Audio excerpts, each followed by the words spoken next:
বাঙালি খানায় সবাইকে স্বাগত জানাই। আপনারা তো অনেকভাবে শোল মাছ রান্না করে খেয়েছেন। একবার আমার মতন করে সহজ পদ্ধতিতে আপনিও খুব সহজে শিখে নিতে পারবেন ছোট ছোট টিপস সহ। তবে এতটাই সুস্বাদু খেতে যে মাংসর থেকে কম যায় না। তবে আজকে আমি এখানে কিভাবে গ্রামীণ পদ্ধতিতে শোল মাছ কষা রান্না করলাম, চলুন সেটা একবার দেখে নেওয়া যাক। আজকের রেসিপি শোল মাছ আলুর কষা।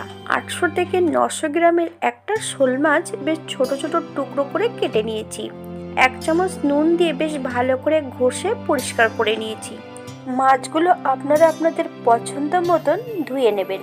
মাছগুলো ধোয়ার পর মাছ থেকে বেশ ভালো করে জল ঝরিয়ে নিতে হবে।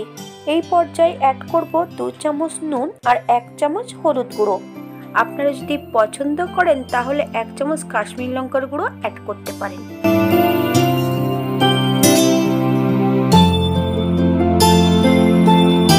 বেশ ভালো করে আমি নুন আর হলুদ শোল মাছের গায়ে লাগিয়ে নিয়েছি। মাছগুলোকে রেস্টে আমি 10 মিনিটের জন্য রেখে দেব।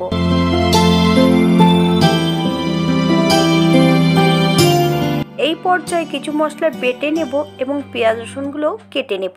বড় সাইজের একটা পেঁয়াজ, মিডিয়াম সাইজের একটা রসুন, বেশ কিছুটা আদা, 7 থেকে 8টা শুকনো লঙ্কা, 2 চামচ জিরে, 1.5 চামচ ধনে। লঙ্কা, জিরে, ধনে, আদা বেশ মিহি করে বেটে নিতে হবে। পেঁয়াজটাকে বেশ মিহি করে কুচিয়ে নেব। রসুনটা 80% মতন বেটে নেব আর রান্নার সময় বাদবাকি মশলাগুলো অ্যাড করব। আমি সম্পূর্ণ মশলাগুলো শিলে বেটে নেব। আপনারা মিক্সারে পেস্ট করেও নিতে পারেন অথবা গুঁড়ো মশলা দিয়েও রান্নাটা করে নিতে পারেন। 10 মিনিট পর একটা কড়াইতে বেশ কিছুটা সর্ষের তেল অ্যাড করেছি। আপনারা মাছগুলো সাদা তেলেও ভেজে নিতে পারেন। এই পর্যায়ে আমি মাছের মাথা এবং মাছের লেজা দিয়ে ভেজে নেব। মাছের মাথাটা যদি বেশ ভালো করে ভেজে নিলে খেতে খুব সুস্বাদু হবে। আমি মাছগুলোকে ভাজবো, একটু লাল করে ভেজে নেব। আপনারা আপনাদের পছন্দ মতন মাছগুলো ভেজে নেবেন।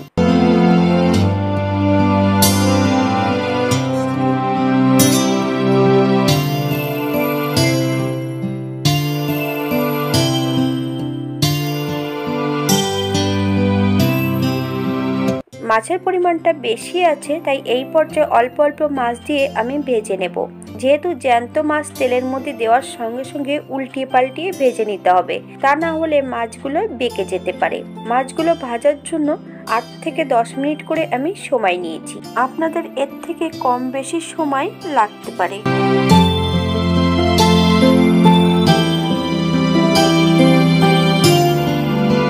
একইভাবে আমি দ্বিতীয়বারও ভেজে নেব। আপনাদের যদি শোল মাছের স্কিনটা অপছন্দ হয় তাহলে বাদ দিয়ে রান্না করতে পারেন।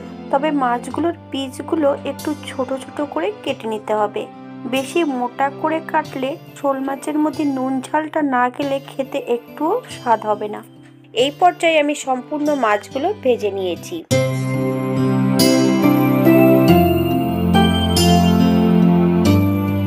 একই তেলে বেশ মিডিয়াম সাইজের 3টে আলু ভেজে নেব। আমি আলুগুলোকে লম্বা লম্বা করে ফালি দিয়ে কেটে নিয়েছি। যেহেতু এখানে মাছের পরিমাণও বেশি আছে তাই আমি এখানে আলুটাও একটু বেশি রেখেছি। একটু নুন আর হলুদ গুঁড়ো দিয়ে বেশ আলুগুলোকে লাল লাল করে ভেজে নিতে হবে। আপনারা আপনাদের পছন্দ মতন আলুগুলো ভেজে নেবেন। তবে এই মাছ কাঁচকলা দিয়ে অথবা কচু দিয়েও রান্না করা যায়। একই তেলে রান্না করব। ফোড়নে রেখেছি 1 চামচ সাদা জিরে, একটা তেজপাতা। ফোড়ন থেকে সুগন্ধ বেরোলে সম্পূর্ণ পেঁয়াজটা আমি অ্যাড করব।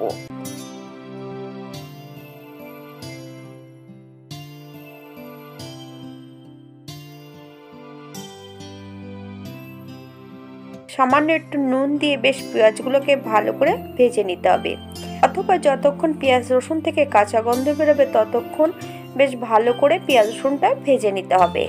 এই পর্যায়ে সম্পূর্ণ টমেটোটা অ্যাড করব। আমি এখানে মিডিয়াম সাইজের একটা টমেটো দানা ছাড়িয়ে অ্যাড করেছি। আপনারা যদি পছন্দ করেন তাহলে টমেটোর পরিমাণটা বাড়িয়ে দিতে পারেন। এই পর্যায়ে সম্পূর্ণ বাটা মশলাটা অ্যাড করব।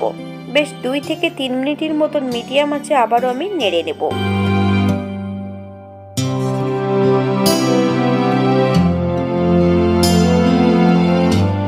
এই পর্যায়ে বেশ কিছুটা মশলা কষানোর জন্য জল অ্যাড করব। মশলা থেকে যতক্ষণ তেল না ছাড়বে ততক্ষণ বেশ মশলাটা ভালো করে কষিয়ে নিতে হবে। মশলা যত কষাবেন তত তরকারির স্বাদটা বেড়ে যাবে।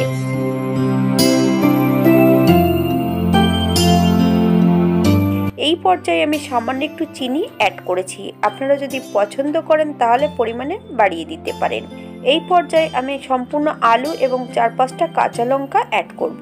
2 থেকে 3 মিনিটের মতন আলু ও মশলা সহ ভালো করে কষিয়ে নিতে হবে। রান্নাটি করছি মিডিয়াম আঁচে। এই পর্যায়ে আমি 2 থেকে 3 কাপের মতন ফুটান্ত গরম জল অ্যাড করব, যাতে আলু মাছগুলো ভালোভাবে সেদ্ধ হয়। এই পর্যায়ে আমি সম্পূর্ণ মাছগুলো অ্যাড করব। মাছগুলো দিয়েও আমি 2 থেকে 3 মিনিটের মতন আলু মশলা সমেত বেশ ভালো করে কষিয়ে নিতে হবে। মাছ এবং আলু সহ কষাচ্ছি মিডিয়াম আঁচে।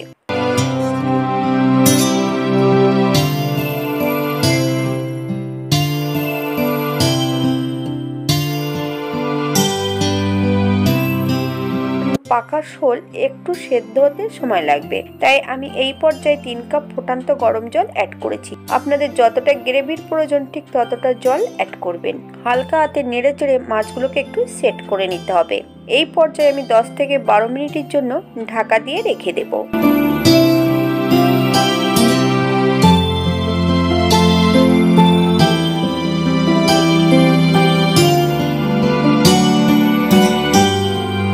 মিনিট পর একবার চেক করে নিতে হবে আলুগুলো সেদ্ধ হয়েছে কিনা।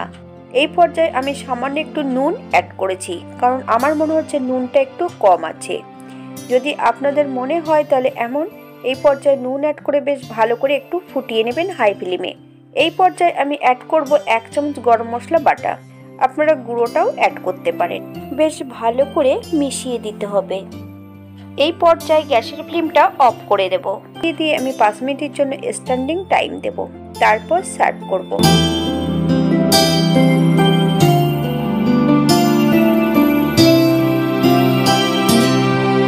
এটা দেখতে যেমন ভারী সুন্দর হয়েছে, এটা গরম ভাতে খেতে অসম্ভব ভালো।